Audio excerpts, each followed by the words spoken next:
সম্মানিত ভিউয়ার্স, একটি হালদার আইটি বাড়ি চ্যানেলে আপনাদের স্বাগত জানাচ্ছি। আমরা যখন অব্র কিবোর্ড দিয়ে কোনো কিছু টাইপ করি তখন আমরা একটা উইন্ডো প্রিভিউ দেখতে পাই।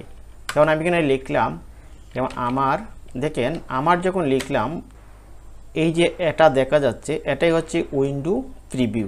এই যে প্রিভিউ উইন্ডোটা অনেকের কাছে অনেক কষ্টদায়ক বা এটা দেখতে সৌন্দর্য লাগে না, কিংবা কাজ করতে তাকে ডিস্টার্ব দেয়। যেমন কোনো কিছু টাইপ করতেছে, তার লেখার উপর এটা চলে আসছে। এই প্রিভিউ উইন্ডোটা অনেকেই বন্ধ করতে চাচ্ছেন। তাহলে এই প্রিভিউ উইন্ডোটা কিভাবে বন্ধ করব এবং অব্র কিবোর্ডের কি কি সেটিংস আছে তা সবই দেখে দিব আজকে ভিডিওতে। তাহলে চলেন ভিডিওটি শুরু করি।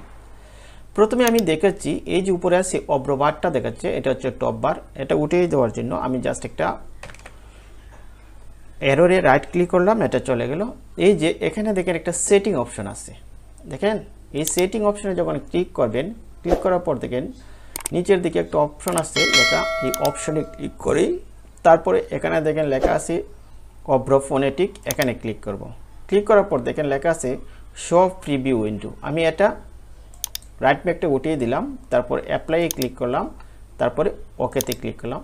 এখন যখন আমি কোনো কিছু টাইপ করব, আমি দেখাচ্ছি আপনাদের সোনার বাংলা। এখন আমি যা কিছু টাইপ করি আর এই প্রিভিউ উইন্ডোটার দেখাবে না। এভাবেই আপনারা প্রিভিউ উইন্ডোটা বন্ধ করে নিতে পারেন। আবার অনেকেই চাচ্ছেন আপনারা এটা টপ বারে রাখবেন না, এটা নিচে রাখবেন। তাহলে নিচে অনেকেই চাচ্ছেন এটা এই নিচের যে টাস্ক বার আছে এখানে রাখবেন, অথবা এটা ভিতরে রাখবেন। তখন আপনারা কি করবেন, এই যে এখানে একটা ক্রস চিহ্ন বা পাওয়ার বাটন যাই থাকুক, এখানে আপনারা ক্লিক করবেন। তারপর নিচে দেখে লেখা আছে jump to system tray, jump to system tray. এখানে ক্লিক করলে দেখেন এটা এই নিচে চলে আসছে। এখানে আর ট্রে নাই, ট্রে যদি থাকতো তাহলে আপনারা দেখতে পারতেন এখানে চার কোণে একটা চিহ্ন থাকে, এটার বলা হয় ট্রে। এখন আমি এটা নিচে চলে আসছি। আবার নিচ থেকে যখন উপরে তুলতে চান এটাকে ডাবল ক্লিক করবেন, এটা হয়ে গেল। আর এখন চাচ্ছেন আপনাদের কম্পিউটার থেকে এই অব্র কিবোর্ডটা একেবারে ডিলিট করে ফেলতে, তখন আপনারা এখানে ক্লিক করবেন। তারপরে যে এক্সিট আছে দেখেন, এক্সিটে ক্লিক করার সাথেই আপনার কম্পিউটার থেকে এটা চলে গেছে। তখন আপনারা আবার এটা নিয়ে আসবেন।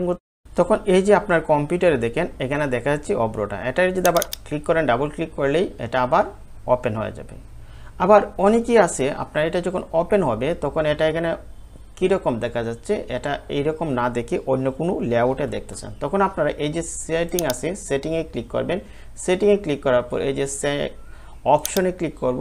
অপশনে ক্লিক করে এই যে জেনারেল আছে দেখেন, এখানে কীভাবে যেখানে জেনারেলে যখন ক্লিক করবেন করেছে দেখেন স্টার্ট অব্র কিবোর্ড উইথ উইন্ডো, অর্থাৎ উইন্ডো যখন চালু হবে তখন আপনি চাচ্ছেন কিনা এটা চালু হবে। যখন উইন্ডো চালু হবে তখন সাধারণত এটা চালু হয়ে যাবে। তারপর হচ্ছে শো স্ল্যাশ, ওই যে এই যে শো স্ল্যাশ, এটা যদি বন্ধ করে দিই, তারপরে অ্যাপ্লাই করি, এখন টু ওকে ক্লিক করলাম, তখন আপনারা যদি এটা বন্ধ করে দেন এখান থেকে, এই বন্ধ এক্সিট করে দিলাম, দেখেন এটা যখন চালু হবে তখন আর এই প্রিভিউটার দেখা যাবে না। এটাই হচ্ছে স্ল্যাশ। এখন স্ল্যাশটা যদি আবার ওপেন করতে চান, আবার এই সেটিংয়ে ক্লিক করবেন, তারপরে অপশন থেকে জেনারেল থেকে যে শো আছে স্ল্যাশ, শোতে ক্লিক করবেন। তারপর দেখেন এখানে লেখা আছে স্টার্ট আপ, এখানে সবসময় ইউআই মোড সিলেক্ট রাখবেন। তারপরে এই নিচেরটা শো বোথ সিলেক্ট রাখবেন। এই কাজটা আপনারা সবসময় করবেন। তারপরে দেখেন ইন্টারফেসটা দেখেন এটা এইভাবে দেখতে চান না আপনারা অন্য কোনোভাবে দেখতে চান। দেখেন অব্র ক্লাসিকে দেখলে এইরকম, আবার যদি অব্র ফ্ল্যাটে দেখতে চান তখন এটা এইরকম। আমরা সাধারণত অব্র এই যে নান আছে এটা দিয়েই সিলেক্ট রাখি। তারপর এই যে অব্র বারটা যে লাইটটা দেখা যাচ্ছে, অর্থাৎ যতটুকু উজ্জ্বল দেখা যাচ্ছে, যদি এটা বলেন আরও বেশি উজ্জ্বল করবেন তাহলে এইটাকে টান দিয়ে ধরে দেখেন ডানে নিয়ে আসলে এটা বেশি উজ্জ্বল হবে, আর বামে নিয়ে আসলে দেখবেন একবারেই নিভু অবস্থা হয়ে গেছে।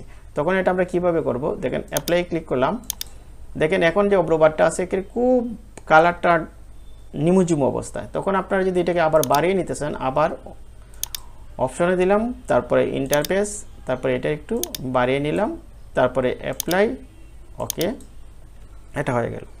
এখন চাচ্ছেন আপনারা অব্র কিবোর্ড দিয়েই আপনারা কোনো ফটোশপে কোনো কিছু টাইপ করবেন। আমি ফটোশপটা ওপেন করে নিলাম, তারপর এই যে টেক্সটে ক্লিক করলাম, তারপর এখানে একটা টেক্সট নিয়ে আসলাম। দেখেন আনার পর আমি চাচ্ছি এখানে টাইপ করব। দেখেন আমি যখন এটারে F12 দিয়ে সেটিংয়ে ক্লিক করলাম, এখন দেখেন এটা বাংলা হয়ে গেল। আমি যখন কোনো কিছু টাইপ করছি দেখেন আর টাইপটা সঠিক হচ্ছে না। এরকম যখন কোনো কিছু টাইপ করবে দেখবেন অনেক সময় বানান ভেঙে যায় বা এরকম হতে পারে, তখন আপনারা কি করবেন, তখন আপনার এই যে সেটিং অপশন আছে এখানে ক্লিক করবেন। ক্লিক করার পর দেখেন লেখা আছে আউটপুট NSI, আপনারা এখানে ক্লিক করবেন। তারপরে নিচে ইউজ NSI এখানে ক্লিক করবেন। ক্লিক করার পর এখন আপনারা একটা টেক্সট বক্স নিলেন। এখানে টেক্সট বক্স নেওয়ার পর এই যে এখানে ফ্রন্টটা সিলেক্ট করবেন, দেখেন শ্যাম রূপালী NSI, এসে যাবেন, এসে শ্যাম রূপালী NSI। এখন এটা নিয়ে আসলাম, নিয়ে আসার পর আপনারা যা কিছু এখানে টাইপ করবেন সব আপনারা সুন্দর করে টাইপ করতে পারবেন। এখন আমি টাইপ করি, দেখেন রিম, দেখতে পাচ্ছেন। এখন আমি যাই টাইপ করব আমাদের সব সুন্দরভাবে টাইপ করতে পারি, অর্থাৎ সব কিছু আপনারা এখানে লিখতে পারবেন। এখন আমি এটা বন্ধ করে দিলাম। এভাবেই আপনারা যদি উইন্ডো প্রিভিউ ছাড়া কোনো কিছু টাইপ করেন তাহলে আপনারা সবসময় টাইপ করতে পারবেন। এখন আপনারা যেহেতু উইন্ডো প্রিভিউ বন্ধ করে দিচ্ছি, দেখেন আপনারা যা কিছু টাইপ করবেন সবই বাংলায় টাইপ করতে পারবেন। কিন্তু যেহেতু আমার এখানে এই যে আউটপুট NSI সিলেক্ট আছে, এখন যদি আমি বাংলা টাইপ করি আমার সঠিক বাংলা হবে না। দেখেন আমি F12 থেকে F12 প্রেস করে এই যে বাংলা সিলেক্ট রাখলাম, আমি যা কিছু টাইপ করি দেখেন করিম হচ্ছে না। তখন আমাকে কি করতে হবে, তখন আমাকে এই সেটিংয়ে ক্লিক করতে হবে। ক্লিক করে এই যে আউটপুট ইউনিকোড এখানে ক্লিক করতে হবে।